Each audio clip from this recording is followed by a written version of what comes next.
Hi everyone, this is Mohammad Ali Raza. Today we are going through our lab number 4, that's called our second hack part 1. Let me quickly walk through. So in this lab basically we have to walk through a couple of tools like Nikto, OS, Zap and NASes from the Kali machine. So in the very first slide you guys see I have run the NAP and map network map and to scan all of the possible hosts within the network. So what we have found 192.168.56.102, that is one of the active hosts and that is our Chaoptrix machine. So this is the machine where we have to target and run another man map command by utilize by looking up what services have been enabled. So you see like we have a couple of services already enabled, and one of the vulnerable service which we can exploit is port 80, TCP port 80. So in this snapshot, you see I have run Nikto, which is a web application vulnerability scanner, and I didn't run the scanner here. This is the screenshot which just shows how to install the Nikto. So it seems like we have successfully installed the Nikto. This is the snapshot of the real scan where the web application scanner Nikto has been run. So you see Nikto -H 192.168.56.102, the targeted IP address of the Chaoptrix. So after running this scan, we have seen and found different web application vulnerabilities. So we're gonna discuss in the next slide. So, but the thing is that this bring up different vulnerabilities of the system found in the web application. These are the different web application vulnerabilities. I'm not going to walk through each and every item. We're gonna just go through a couple of them. So the very first one, you see the XSS protection header is not found. So basically this XSS attack is called basically the cross-site scripting. So this cross-site scripting is an attack vector, and this is a common attack vector that basically inject malicious code into the vulnerable web application, right? And a successful cross-site scripting attack can have devastating consequences for an online business reputation and its relationship with the client.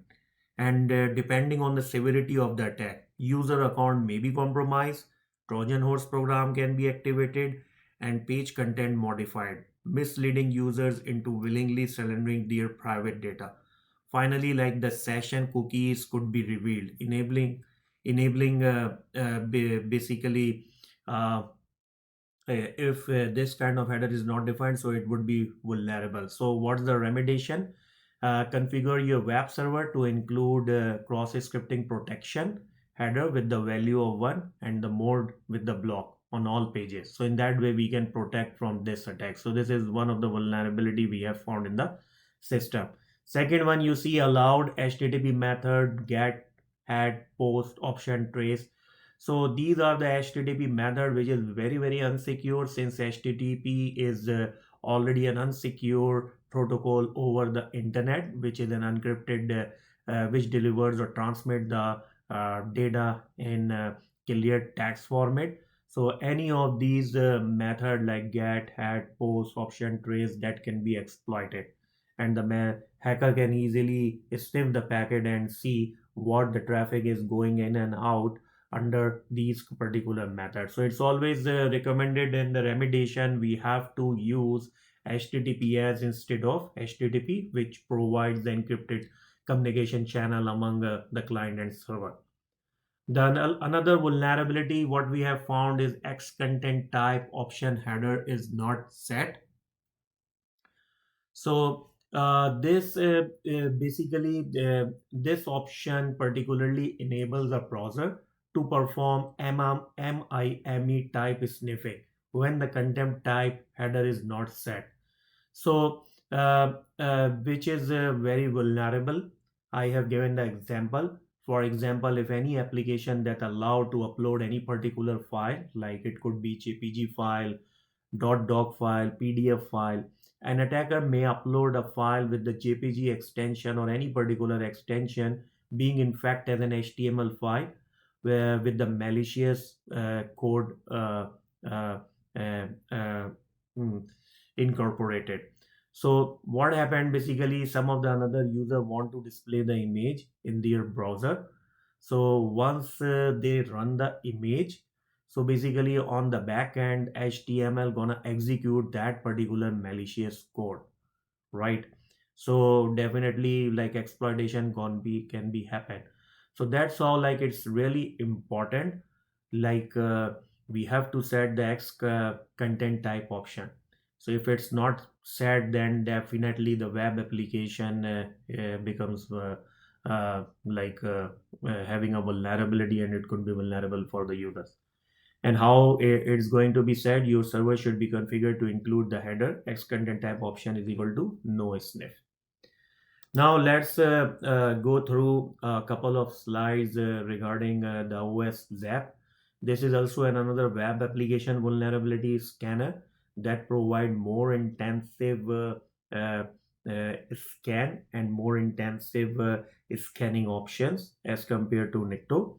So this slide is just showing how to install it, like the snapshot how uh, I have installed it.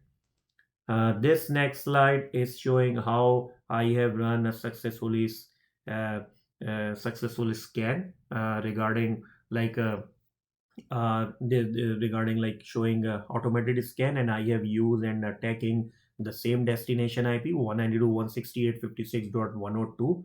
And you have seen after the successful scan, it has pulled different vulnerabilities. So what we have found, these are the listed vulnerabilities.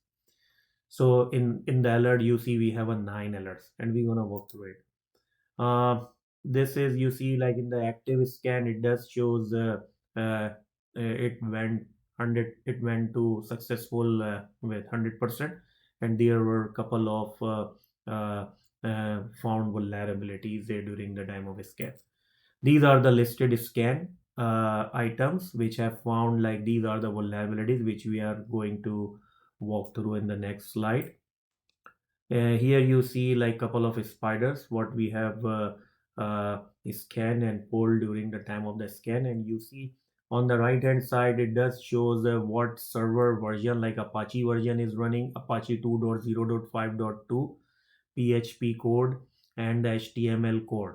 So basically that's gonna also give an information to an attacker. They can easily know what application server is this, if this is an Apache server, if this is a Microsoft IIS server, so they can basically launch an attack accordingly. So he knows like what are the vulnerabilities related to the Apache 2.0.52 or any another IIS server or web server, so he can launch the attack. And by looking up the HTML code, they can also exploit the web application.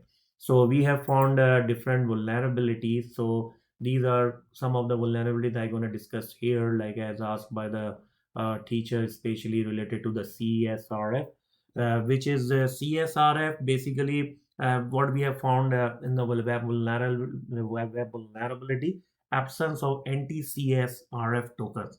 So what is CSRF?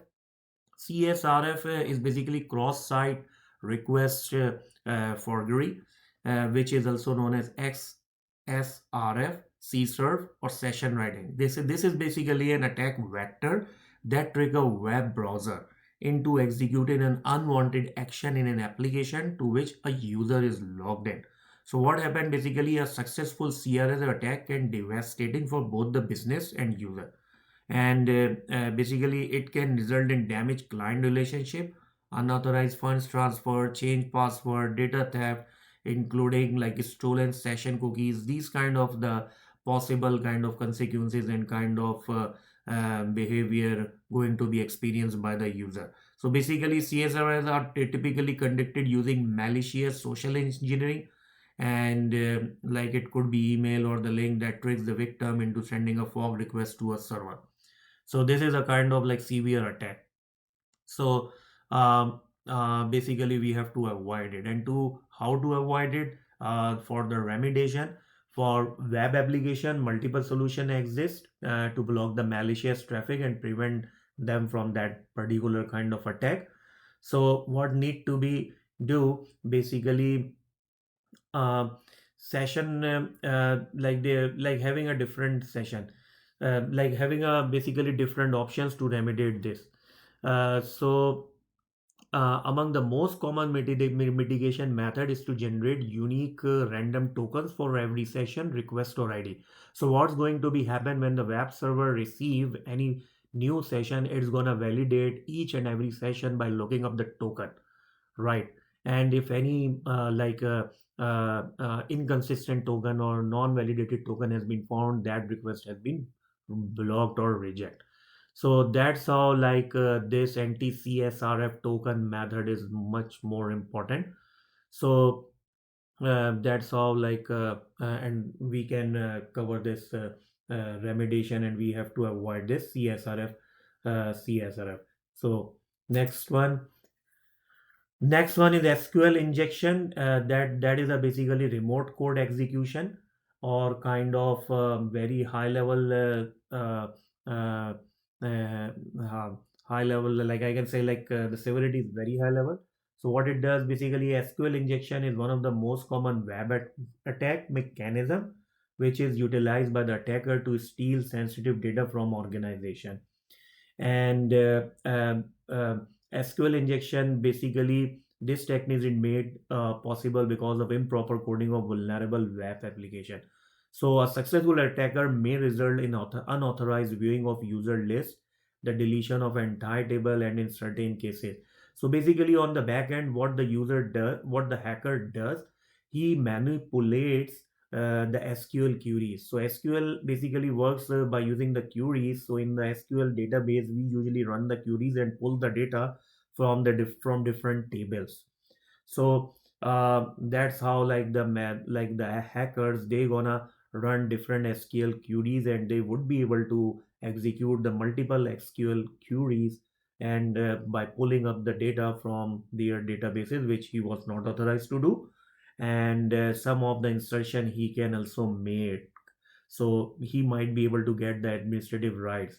So if he is successfully able to insert the data in the SQL by using the SQL queries, that would be so much vulnerable. So that's how developer prevents the SQL injection by writing up the codes to just validate and just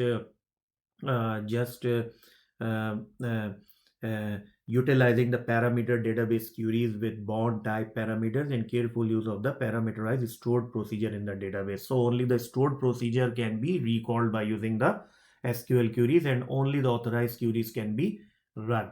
This is one of the method, and another method is to bring the web application firewall.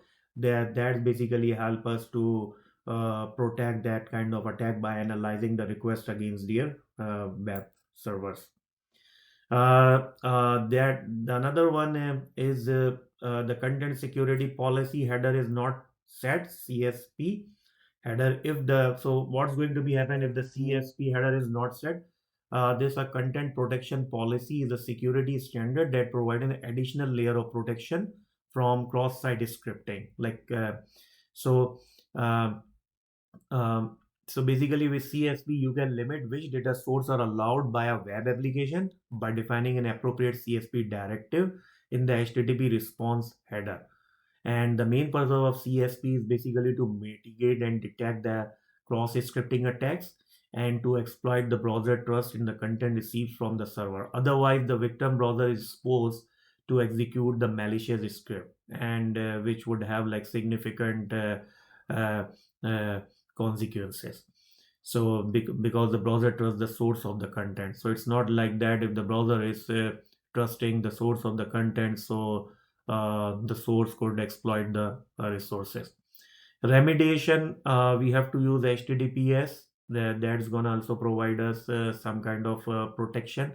And apart from this, wide listing of the domains on by which only that particular domain can communicate. And we can certainly also use uh, web application firewall to also provide some kind of different. The next one is Nessus.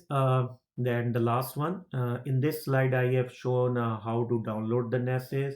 The next slide, this slide, I have shown how to install the Nessus, and this has shown like the Nessus has successfully been installed. And this is the slide where I am running like Nessus as a web application test tool. This provides the more intensive scans, and this is not only limited to the web application scan, that could also provide different kind of a scan, but we have run only web application test scan. And this okay, so you see here I have run the web application scan, and it went successful, and we have found 27 high vulnerabilities, 2 critical vulnerabilities, 22 medium vulnerabilities, and 5 low vulnerabilities. So in this slide, you see which is providing the more graphical view how many different kind of vulnerabilities we have found by scanning 192.168.56.10.2. So this is basically our hypothesis and the vulnerability analysis mapping, which does shows what different kind of vulnerabilities what we have found in the Kyoctrix machine. This is also shows you see 42 hit count over the PHP multiple issues. So in PHP, these are the different vulnerabilities found, and that belongs to the PHP. So uh, if we gonna drill down, so we gonna see the different detailed vulnerabilities found in the system. So basically PHP is also basically a widely used open source general purpose scripting language that is specifically used for the web development. So they have found, like the application has found multiple vulnerabilities related to the PHP. And some of the another hit count you see HTTP multiple issues. And HTTP is also itself is it's a non-secure protocol, so that does have a multiple kind of vulnerabilities as well. So for PHP, you see like we have found multiple vulnerabilities. Some are really high, some are really medium. So you see like the multiple vulnerabilities, and when I went into those particular vulnerabilities, it was not only showing us the detail of the vulnerabilities, but however, it was also showing how those vulnerabilities can be remediated, and that does provide us different kind of remediation option as well. So the good thing is that after running any web application, we have to test it out by using these couple of tools, and after getting the successful vulnerability report, we can go back to our web application deployment, and we can see the recommendations from here, and we can quickly fix those different kind of vulnerabilities, and we can basically rerun the test. So in that way we can basically avoid those vulnerabilities. You see here with the score rating and the name of the found vulnerabilities with the high severities have been mentioned here. So you see PHP greater than 4.4.5 multiple vulnerabilities, and unspecified vulnerabilities. So lots of vulnerabilities I have found and went through during my scan. This is the slide which just shows my time and the scan was successfully completed. So that's all what I have. Thank you so much.